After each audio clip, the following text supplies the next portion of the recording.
Hello and welcome to another edition of Worst to Best Albums.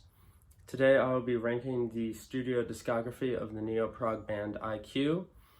I will not be including 7 Stories into 98, so in this video I will discuss 11 studio albums.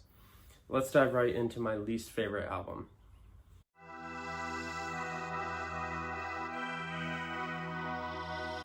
Coming in at number 11 is Are You Sitting Comfortably? This was a strange period in the band's discography. They're still poppy with Paul Manel. It doesn't sound like IQ. Nostalgia Falling Apart at the Seams is the proggiest thing on the album, and it's quite good.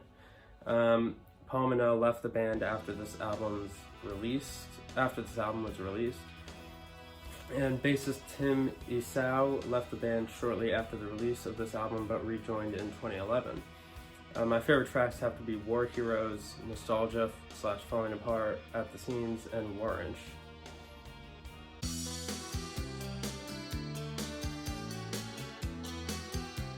Coming in at number 10 is Nomzamo.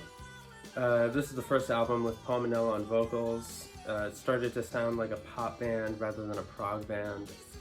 And the title track reminds me a lot of Peter Gabriel due to the world music influence. And my favorite tracks have to be No Love Lost, Nomzamo, and Human Nature.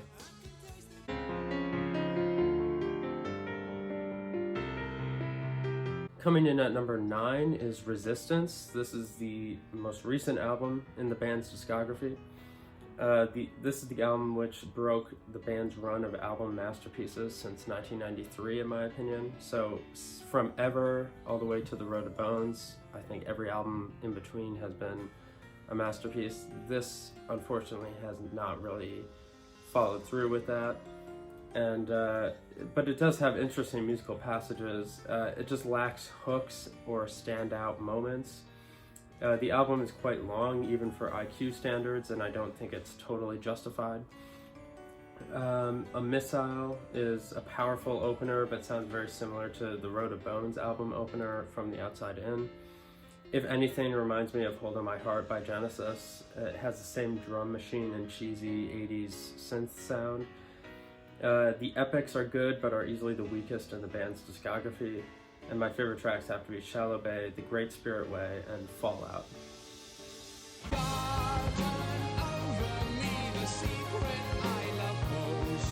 Coming in at number 8 is The Wake. This might be a bit of a controversial one. I know a lot of people think The Wake is one of their best albums, and I do think it's a masterpiece. But I just think there are better albums that they did in the future and before it. Peter Nichols left the band after the release of this album and then rejoined later. This is a great album to get someone into IQ who hasn't listened to them. It's darker sounding than the debut, and Corners reminds me of a Peter Gabriel song. My favorite tracks have to be Outer Limits, Widow's Peak, and Headlong. Time and time again, I skin the world. Coming in at number 7 is Subterranea. This is a concept album about a man who is experimented on and is held captive. Like all concept albums, this album has motifs and repeated themes which are introduced in the overture and then each theme is turned into an individual song which you hear throughout the album, which creates a cohesive album listening experience. Critics claim that this album is too similar to The Lamb Lies Down on Broadway by Genesis, but I don't see the similarity other than the fact that they're both double concept albums. The album ends with the epic The Narrow Margin, which is fantastic. My favorite tracks have to be Failsafe, Tunnel Vision, and The Narrow Margin.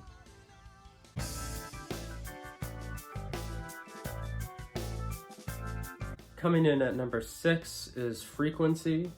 This is the only album with Andy Edwards on drums and Mark Westworth on keyboards. John Jowett left the band after this album. This has some heavy moments, like on the title track, which starts off the album. There's a section toward the middle of Stronger Than Friction that reminds me a lot of Dance on a Volcano by Genesis due to the whistle and the 7/8 rhythm.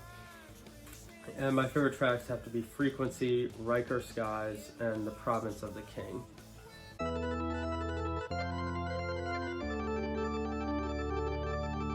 Coming in at number 5 is Tales from the Lush Attic. This is the band's debut album. This, in my opinion, is just classic 80s neo-prog. Peter Nichols sounds very much like Peter Gabriel on this album in particular, which, you know, is kind of not a great thing, but I think he grew out of that and he started to become a different type of singer later on, which is good. The production isn't fantastic, and my favorite tracks have to be The Last Human Gateway, Awaken Nervous, and The Enemy Smacks.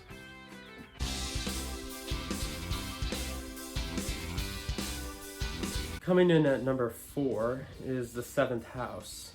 The album grabs you right from the start on the wrong side of weird with that bass line and Hammond organ, and Guiding Light is a gorgeous ballad with an epic instrumental.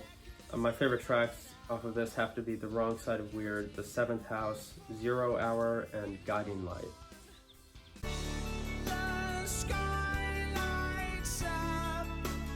Coming in at number 3 is Dark Matter. Paul Cook left the band after the release of this album, but rejoined in 2010.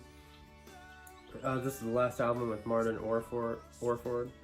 Harvest of Souls is my favorite piece from the band, even despite its resemblance to the Genesis song Supper's Ready.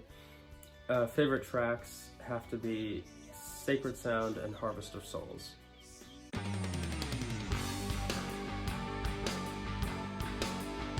Coming in at number 2 is Ever. This is the band's return to progressive rock when Peter Nichols rejoined the band.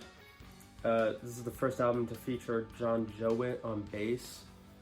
He was also in notable neo-prog acts such as Arena, Jadis, and Frost. You hear where the band came from, but also where they're going to go in the future. It's very 90s sounding, but not in a bad way. The album's opening track, The Darkest Hour, grabs your attention right away from the start with riveting guitar and synth interplay all over a fat bass line. And my favorite tracks have to be The Darkest Hour, Further Away, Leap of Faith, and Came Down.